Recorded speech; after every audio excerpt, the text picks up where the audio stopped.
ಮೇಷರಾಶಿಯವರಿಗೆ ವಾರದ ಆದಿಯಲ್ಲಿ ಚಂದ್ರ ವೀಕ್ ಆಗ್ತಾ ಇದ್ದಾನೆ. ಹೀಗಾಗಿ ಸ್ತ್ರೀಯರಿಗೆ ಒಂದು ದುರ್ಬಲ ವಾತಾವರಣ, ಮಕ್ಕಳ ವಿಚಾರದಲ್ಲಿ ಸ್ವಲ್ಪ ಮನಸ್ತಾಪಗಳು ಬರ್ತಕ್ಕಂಥದ್ದು, ಔಷಧ ರಾಸಾಯನಿಕ ವ್ಯಾಪಾರದಲ್ಲಿ ತುಂಬ ಚೆನ್ನಾಗಿದೆ.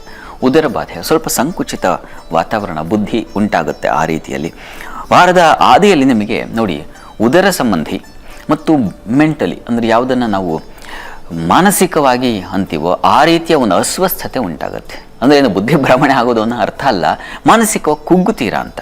ಸ್ವಲ್ಪ ಯಾಕೋ ಆಲೋಚನೆ ಖಿನ್ನತೆ ಅಂತೀವಲ್ಲ, ಇದು ಜಾಸ್ತಿ ಆಗುತ್ತೆ. ಅದು ಮಕ್ಕಳ ವಿಚಾರದ್ದು ಸ್ವಲ್ಪ ಅತಿಯಾಗುತ್ತೆ ಅನ್ನೋದನ್ನು ಸೂಚಿಸ್ತಾ ಇದೆ. ಹೀಗಾಗಿ ಅತಿಯಾದ ಅಟ್ಯಾಚ್ಮೆಂಟ್ಸ್ ಇರುತ್ತಲ್ಲ, ಅದನ್ನು ಸ್ವಲ್ಪ ಕಡಿಮೆ ಮಾಡ್ಕೊಳ್ಳಿ.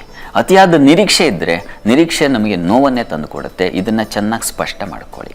ಉಳಿದ ಹಾಗೆ ವೃತ್ತಿಯಲ್ಲಿ ಸ್ವಲ್ಪ ಪರಿಶ್ರಮ ಇದೆ, ಕೆಲಸಗಳ ಒತ್ತಡ ಅತಿ ಆಗುತ್ತೆ. ಇದೆಲ್ಲ ಇದೆ ವಾರದ ಆದಿಯಲ್ಲಿ. ಇನ್ನು ವಾರದ ಅಂತ್ಯ ಭಾಗದಲ್ಲಿ ಗಮನಿಸ್ಕೊಂಡ್ರೆ ಮೇಷರಾಶಿಯವರಿಗೆ ನಿಮಗೆ ಸ್ವಲ್ಪ ಮಟ್ಟಿಗೆ ಚಂದ್ರನ ಬಲ ಸಿಗ್ತಾ ಹೋಗುತ್ತೆ. ಹೀಗಾಗಿ ಸ್ವಲ್ಪ ಸಹೋದರ ಸಹಕಾರ, ಸಾಮರಸ್ಯ, ವೃತ್ತಿಯಲ್ಲೂ ಕೂಡ ಸ್ವಲ್ಪ ಸಮಾಧಾನ, ವಿದೇಶ ವಹಿವಾಟಿನ ಅನುಕೂಲಗಳು, ನೀರಿನ ಕ್ಷೇತ್ರಗಳಲ್ಲಿ ಲಾಭಗಳನ್ನ ಕಾಣ್ತಾ ಇರೋದು, ಇದೆಲ್ಲ ತುಂಬ ಚೆನ್ನಾಗಿದೆ.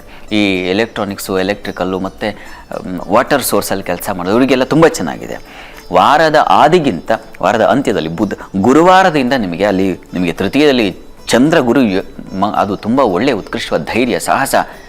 ಎಂತಹ ಖಿನ್ನರಾಗಿದ್ದರೋ ವಾರದ ಆದಿಯಲ್ಲಿದ್ದ ಸಮಸ್ಯೆ ಅದನ್ನೆಲ್ಲ ದಾಟ್ಕೊಂಡು ನಾವು ಹೊರಗೆ ಬಂದುಬಿಟ್ಟೆ ಅಂತಕ್ಕಂಥ ಇಂಥದ್ದೊಂದು ಬಲ ಬಂದುಬಿಡುತ್ತೆ. ಚೆನ್ನಾಗಿದೆ. ಹೀಗಾಗಿ ಆತಂಕ ಬೇಡ. ವೀಕೆಂಡ್ ತುಂಬ ಚೆನ್ನಾಗಿರ್ತೀರ. ದುರ್ಗಾ ಸನ್ನಿಧಾನದಲ್ಲಿ ಈ ವಾರದ ಇದು ತೊಡಕಿನ ನಿವಾರಣೆಗೆ ಏನು ಮಾಡಬಹುದು ಅಂದರೆ ದುರ್ಗಾ ಸನ್ನಿಧಾನದಲ್ಲಿ ಒಂದು ಅಭಿಷೇಕ ಮಾಡಿಸಿ ಅದು ತೀರ್ಥ ಸೇವನೆ ಮಾಡಿ ಅನುಕೂಲ ಆಗುತ್ತೆ.